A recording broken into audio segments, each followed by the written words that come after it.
question of whether erectile dysfunction affect the younger people as well, or of course they will affect certain percentage of younger people, but the incidence of course is low because the younger people they don't have manifestation of blood vessel disease so early, like arteriosclerosis and all that, because but the fact that they are still young, the disease will take some time to develop.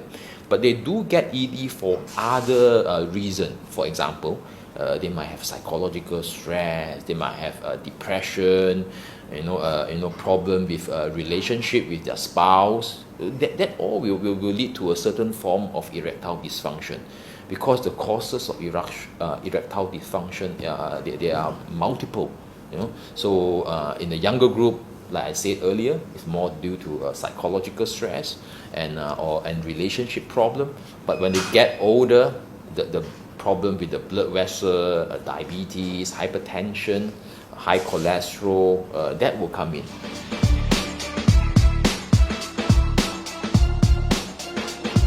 My name is Dr. Ramesh Singh. I'm an interventional cardiologist. So I basically take care of the heart.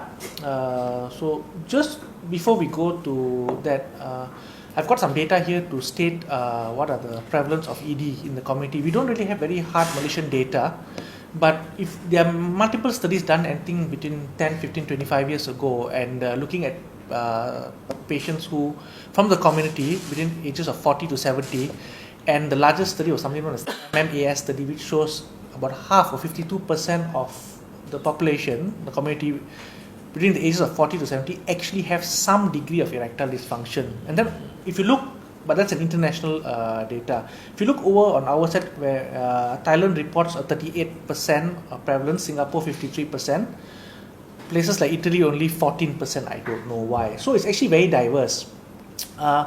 We also have done a study in our center where we looked at patients with heart disease, and we found that if you're above 60 years of age, that means between 60 to 70, or the significance of erectile dysfunction is way more important than as to the younger population. So which actually means that as you get older, the chances of you having erectile dysfunction is higher. Now, we mustn't confuse erectile dysfunction, which is essentially impotence, with libido.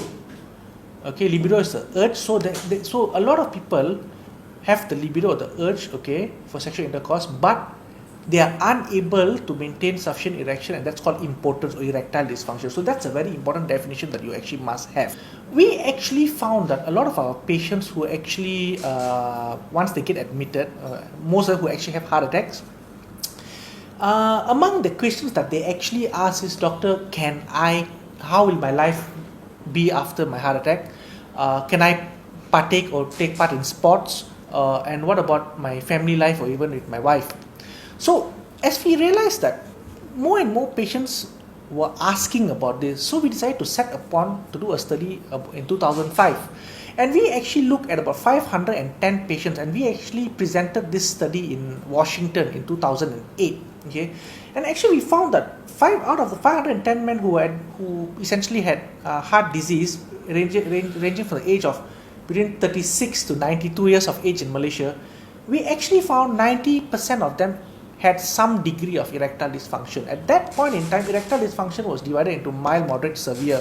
Mild, we're not so concerned. We took more of the moderate and severe. And actually, if you look at the moderate and severe, 2/3 or 66% of them actually reported significant ED for them not to be able to have a proper life.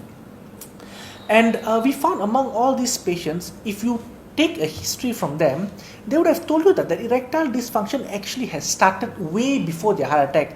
And there's actually a study to show that, okay, done by a person by the name of Montosi, and she shows that the mean time for a person to develop heart disease after onset of ED is actually 3.8 years, if I'm not mistaken, okay, to the onset of heart disease.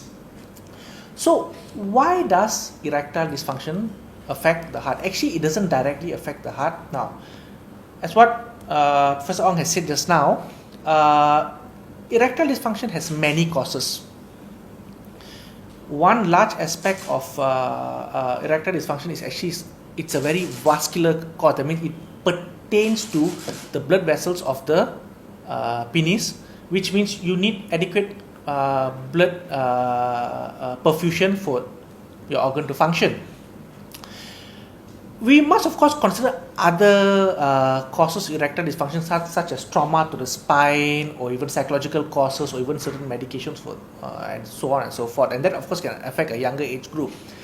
But when it concerns the blood vessels of the heart attacks also concerns the blood vessels of the heart, and a stroke also concerns blood vessels of the brain. Now all these blood vessels are actually very small in size. So, and when we have risk factors of such as diabetes, high blood pressure, high cholesterol, we smoke, family history, obesity, these kind of things, naturally we will start forming fat in our blood vessels. You lay persons would probably have heard it as saying, we have got blockages in the heart. So it's essentially fat or build-up of a term called arteriosclerosis. Now what happens here in arteriosclerosis is, it doesn't happen only the heart or the brain, but it happens all over the blood vessels. And throughout our body we have large blood vessels and we've got smaller blood vessels. The brain, the heart, the penis have smaller blood vessels as compared to larger areas like your main blood vessels in your feet. So what happens is, when you start getting fat build up in your blood vessels, naturally the perfusion of the blood flow into the organs such as the penis will be diminished. The patient gets erectile dysfunction. Well, that but in the heart sometimes you do not know, but it actually slowly is building up. And what actually happens is, most times these patients actually end up having some form of symptom, in the sense that later, after many years of erectile dysfunction, where the blockages are very tight, like 70, 80, 90%, they may start feeling like they are short of breath, or they have chest pains. Sometimes you don't even have to go to that level. Some patients, even with 30-40% blockage in the heart, but they have erectile dysfunction, they actually end up going on to have heart attacks.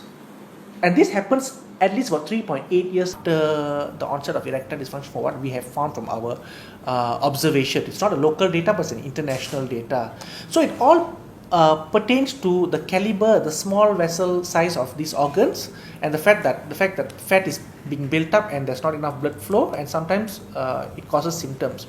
Now, so why is ED very relevant in this case? Is because, you see, ED, there is a symptom. The patient tells you, look here doctor, well, I can't function.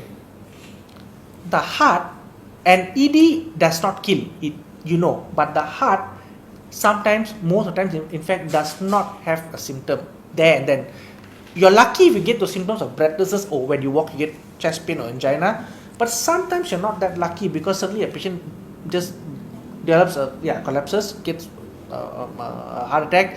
Sometimes you're lucky, sometimes you're not lucky.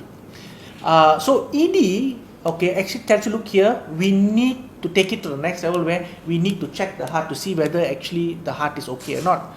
And this testing for the heart is very easy, just simple testing which you can do. It's cheap, and at the same time it settles a lot of problems.